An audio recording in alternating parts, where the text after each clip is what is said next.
Welcome to The Conscious Entrepreneur, the only podcast 100% dedicated to the well-being of entrepreneurs.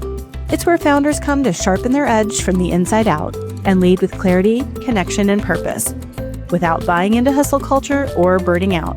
Hit subscribe right now so you never miss an episode. Let's get started. Welcome, Dr. Bob, to The Conscious Entrepreneur podcast. I'm so happy to have you here today. Thank you, Sarah. I'm pleased to be here. So today we're going to talk about the right way to recognize employees, to motivate them, to help them find more engagement in the organization. And this is an age-old problem. This is something managers have been struggling with since the beginning of time. But I do think the landscape has gotten more challenging as we've encountered remote work. We have more globally dispersed workforces, and the new problem or the old problem of feeling like the kids these days are just different. So I'd love to get your take on just the topic of recognition and motivation and how that's changed maybe over the last few years. Sure. Well, it's a very simple topic, which is part of the problem because we think things that are simple must be easy, and sometimes it can be simple, but if you're not doing it, you're not getting the result, and that's a very common problem that we have recognition here. It's called a paycheck. Let me know who isn't satisfied with that. We'll get rid of them. There's the door. If you don't like it here, so old line management is yet another hamper to making this happen, and that's very common. The older generations, of course, are on the top of the organization, and if they say, "I don't need it, no one, I want anything, no one needs to thank me," so they assume that they shouldn't have to do that for their people, who probably aren't making as much and aren't as excited about the work they're doing, and that is a bad miscalculation because they probably need it. They definitely need it more. And part of just thanking someone helps them be excited about the job they're doing. It helps. Yeah, I mean, it's an age-old problem and the stakes are higher than ever, right? Because, we know that even in what I consider older generations, the millennials, they're not staying in the workforce. Our parents stayed in jobs for years and years and years. And now even the millennials are leaving, I think stats have been saying like under 2 years of tenure is the average, and it may be even shorter amount of time for Gen Zs who feel like they can cross the street and go somewhere else. You're exactly right. They are, and they're proud to be job hoppers, and they're they know someone that's doing something exciting. They got a new app, or and they're quick to hop and go check that out.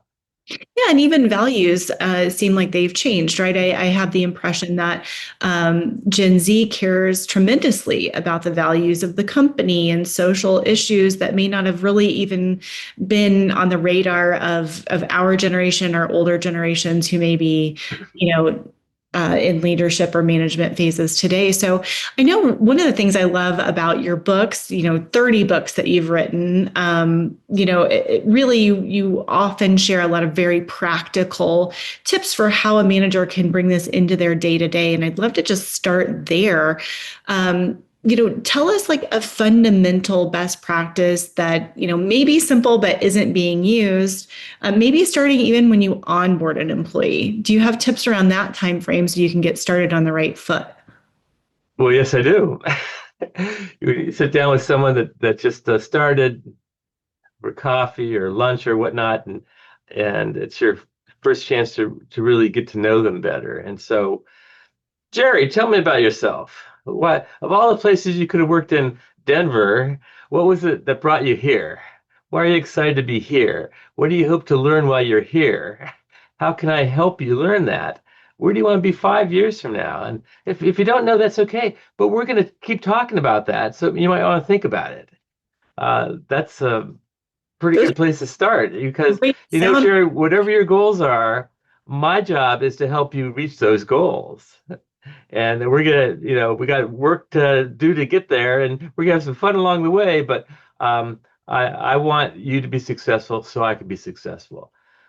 Boy, that's a pretty strong place to start, and you'll find a new energy right there from the employee because now they got someone that's got their back, that's looking out for them. That's looking where they're heading next, and most people don't have that. And I love that.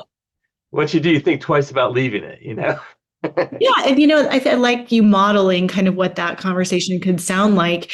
I've heard people say, you should ask explicitly, like, how do you like to be acknowledged? That certainly is. Yeah, When you do a good job, how do you like to be recognized? I say, and some people might say, oh, you don't need to do that. And well, no, I know I'm going to want to do that.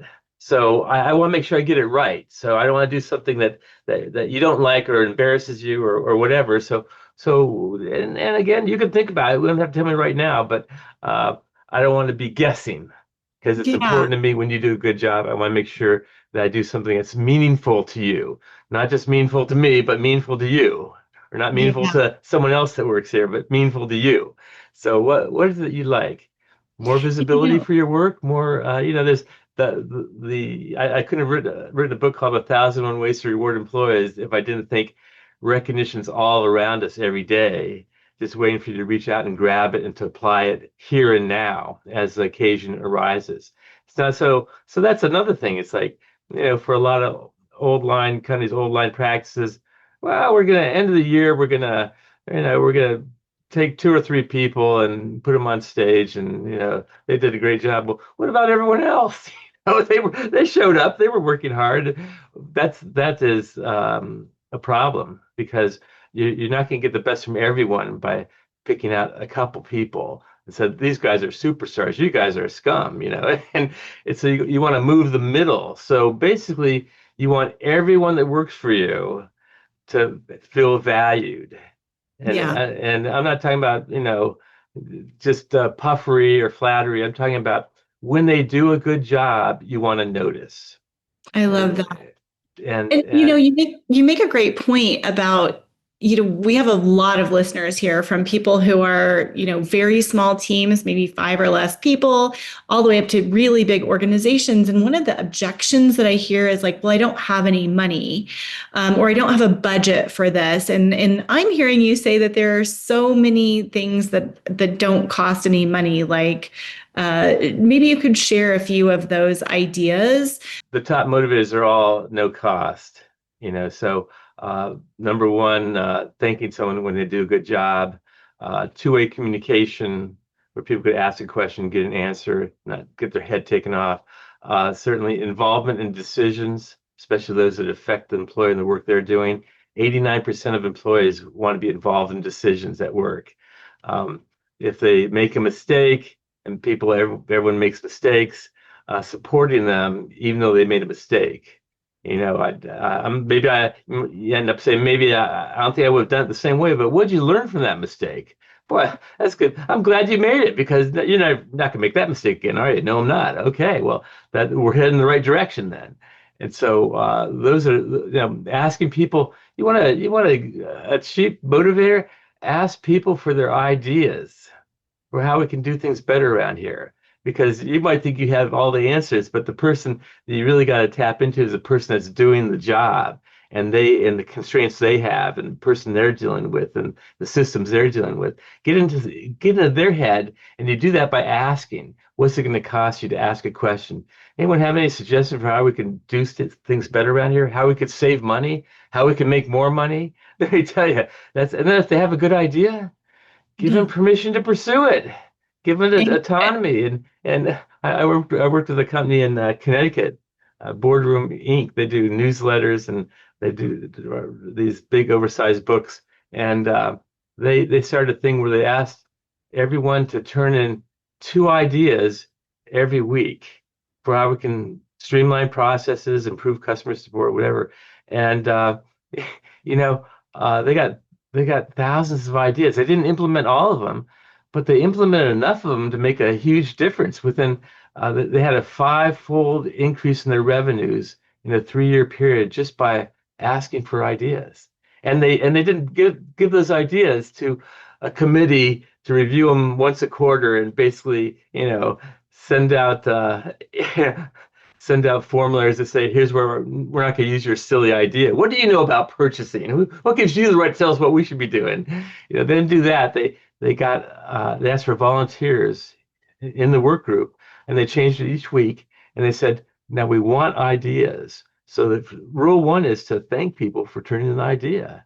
And if it's a good one, tell them. And so here they're turning ideas and someone's going to, this is a great idea. You should really do this one. Let us know if we can help you implement your idea. Who's got more energy for the idea than the person who came up with it to begin with?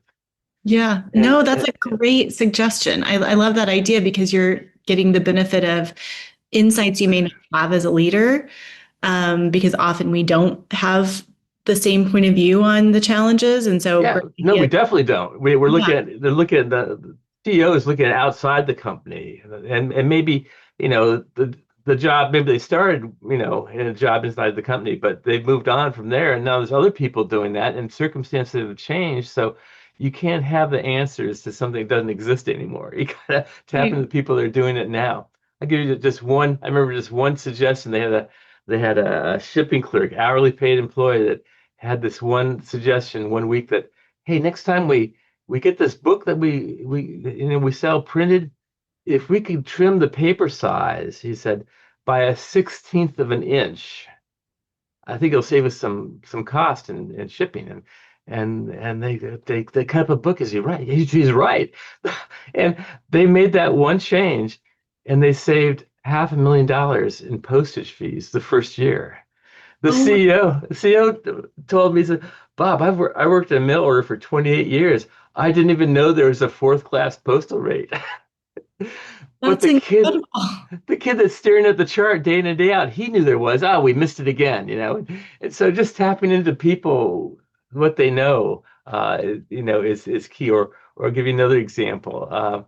This I'm all about examples, real examples. You don't have to make up stuff because the reality is out there. There's Johnsonville Foods, the makers of Johnsonville brats. Yeah. CEO Ralph Stair. Yeah, I remember him telling me that his admin one day said, "Mr. Stair, we have such a great product. Why don't we sell it directly to customers? We sell it all through a broker and a middleman." And Ralph said, "Well, if she'd asked that a couple years earlier, he would have said, well, Jane, that's why we make the big decisions up in management. You type the letters." And he didn't say that. He said, "Jane, why don't you look into that and see what you find out?" Fast forward 18 months later, Jane's running a new division of sales directed to customers that in the first year made $2 million. And now she's got a department helping her do it. So it's all, every employee, I really believe this, every employee's got a $50,000 idea. If you could just Yeah. let them get it out. And who's more engaged in a company than the person who's being listened to and gets to put their exciting ideas into action? So that is Yeah, that's a win-win all around. Plus the people around them see that happen and are also inspired to think, well, if it could happen to them, it could happen to me. So very that's a great contagious. culture. Yeah, that's a great Very contagious. And, culture. and I but love it all that. it all starts with the leader. People don't care how much you know till they know how much you care. So the leader's got to show that you matter being here. And if that's not true, or if they think, well, you got to pay your dues, I paid my dues, and don't hold your breath. The younger generation is not going to pay their dues. You either meet them where they're at and energize them now, find out what they're excited about, and make sure they get in some of that in the work they're doing right now, or they're going to be gone tomorrow. Most the younger generation, most of them, they already got one foot out the door when they start. They've got their resume on online services. They get pinged if someone looks at their resume.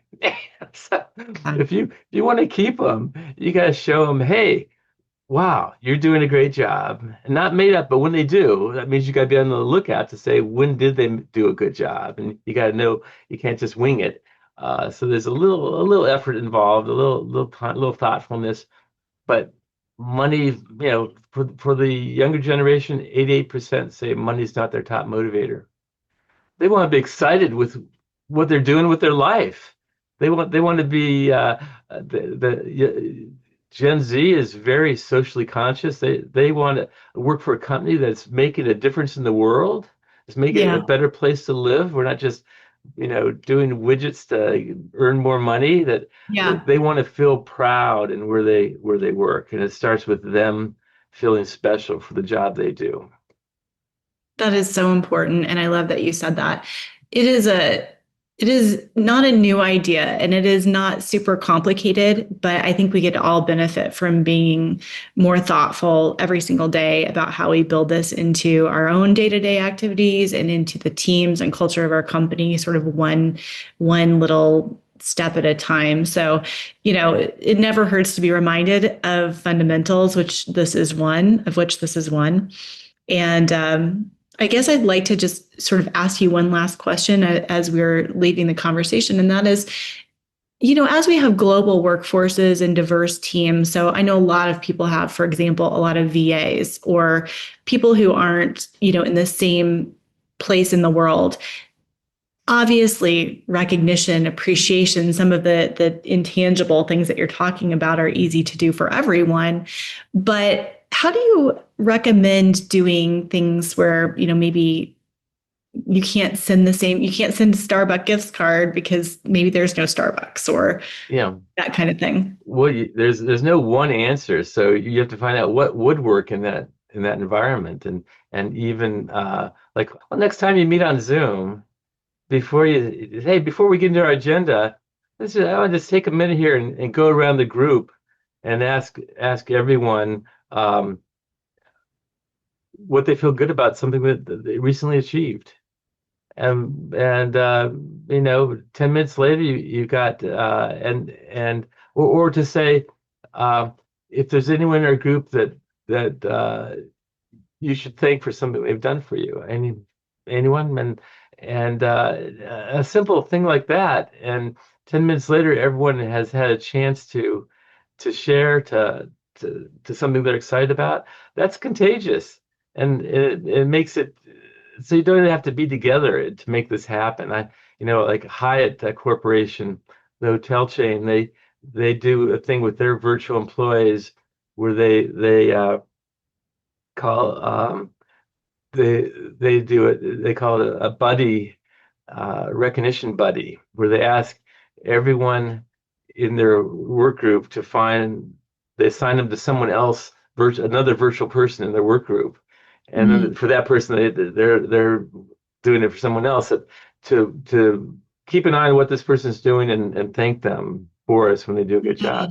It's a buddy system, kind of like a secret Santa, and it works. It connects them, or they do a when they start when they first someone first starts, they have a you know uh, get to know me page, and then the person does maybe a video clip about themselves, and where they're from, what things they're interested in, and so everyone get to know them even though we're not meeting them physically, or Yeah. to make a statement on the things that the leader should be making, find out which of every employee what ways they prefer to be recognized, because public recognition is powerful, but unless you don't want it, and then it's painful. Right. So whether it's that, or whether it's I've seen a lot of research in this area. That 8% of employees, their preferred form of recognition is more responsibility. So What manager doesn't love that? I know, really. So it's we tend to think, and old line manager tend to think, well, and that's often when I work with the company. I'll start there. Well, do you know what your employees want? And the result that I often hear from leaders is, yeah, we know what they want. They want more money. They want promotions. They want better benefits. That's all we're spending our money on. Those things, they must be what they want. So they said that's what they want. Well, no, but it's obvious. Well, why don't we just ask them and see if that's what they say? If we do, then you're on it. But I've never seen where employees say that. You don't hear anyone say, "If only I had a better dental plan, then I'd really knock it out at work." True. It's It's very true. And it's misguided, right? I think it's easy to fall into the idea of like, well, I just need to raise their pay or I need to find another benefit or I need to do these things. But like what your message is like, no, this is about people. This is universal. It doesn't matter if they are a global team that's in the Philippines or in India, or if they are remote working from their home office, or they're at, the home base of an office, people are people. They want to be seen. They want to be appreciated. They want to contribute in a meaningful way.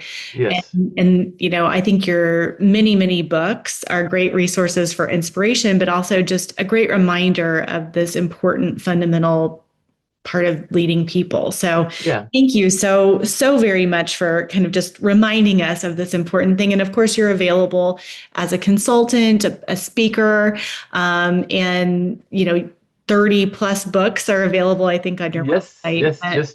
I just signed up my 32nd book with HarperCollins Leadership. It's going to be called 1,001 Ways to Grow Employees.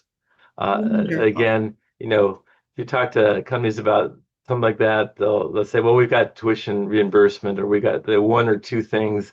And again, development's all around us every day. And we've got to, tune into that, because if people aren't growing, and there's not from day one, if you're not talking about where they're headed, they're going to find another place to go work, and you're going to lose them. The top reason why people don't stay is there is no place for them to go. Their boss isn't going anywhere, and so there's no other job. So if we had been helping them develop skills, at the same time Mhm. connecting them with opportunities, that might be an assignment, maybe a part-time thing in a different department. It might be starting a new a new thing.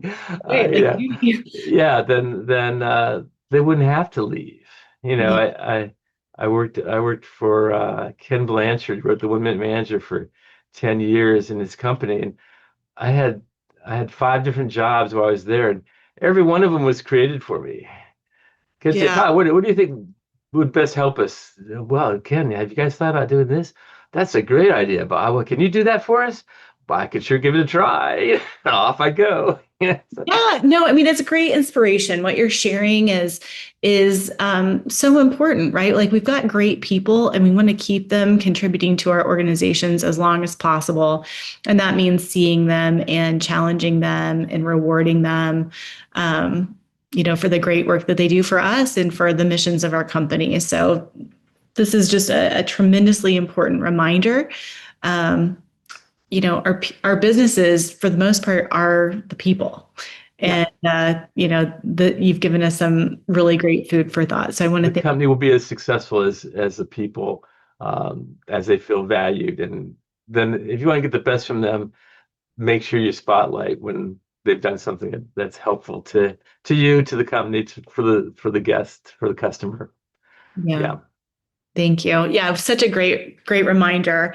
Thank you for being here, and again, everybody can go check out your website for your many books and your newsletter for inspiration as well. So I think there's great resources just to remind us of how to do this day to day. Thank you. Thank you, Sarah. Pleasure being with you. Thanks for watching The Conscious Entrepreneur. If something landed for you, will you leave a comment? I'd love to hear what you thought. And if you haven't done it yet, hit that subscribe button so you never miss an episode. Thanks so much, and I'll meet you here next week.